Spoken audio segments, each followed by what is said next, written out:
Почина уште еден млад човек, чекајќи да добие лична карта.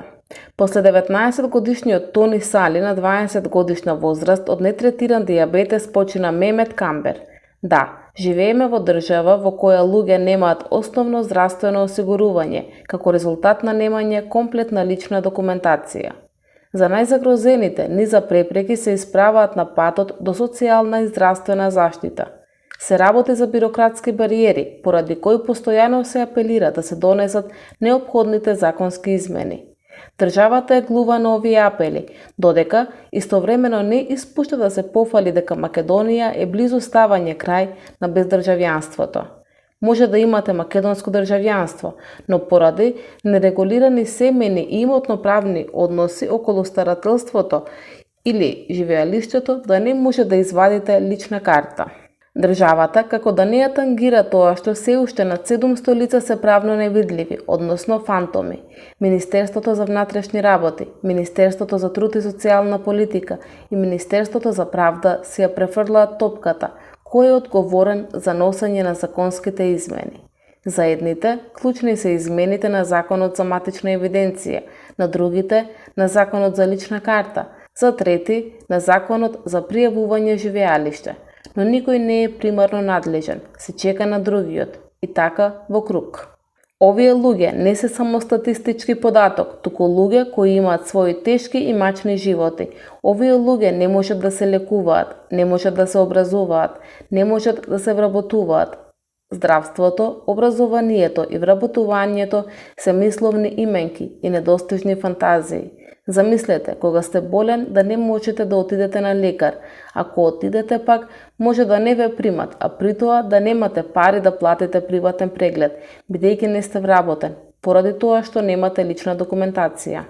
Замислете да влезете во процес за стекнување со лична документација, а притоа да не можете да ја стекнете истата, бидејќи не знаете што да направите, бидејќи не знаете да читате, затоа што немате посетувано настава, како последица на тоа што немате лична документација. Немањето право на пристап до основна здравствена услуга, преглед и терапија, неретко и смрт од лесно излечива болест, доколку била навремено третирана. Стотици лица кои ги среќаваме по улиците како просат или продаваат нешто за да преживеат, живеат живот на маргините. Колку лесно се изговара, но колку тешко се преживува.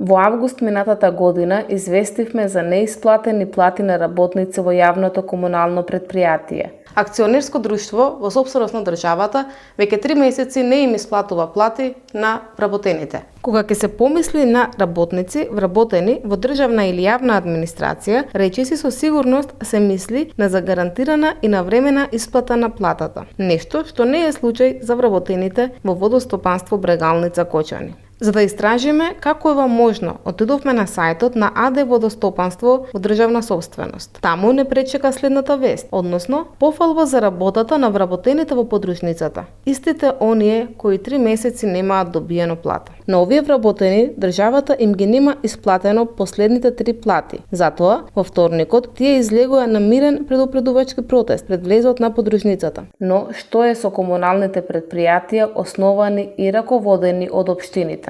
Веста за блокираните капитални инвестиции во Гостивар поради блокираната сметка на општината не натера да истражиме дали патат само капиталните инвестиции, односно што е со другите издатоци на општината. Пред неколку месеци имаше вест за неисплатени плати на работници во јавното предпријатие Комунална хигиена Гостивар, кои се ангажирани преку договор за хонорарна работа. Отидовме во Гостивар и разговаравме со работник кој ни даде застрашувачки информации. Имено, на работниците во ЈП Комунална хигиена во Гостивар со години не им се исплатени придонеси за здравствено и пензиско осигурување.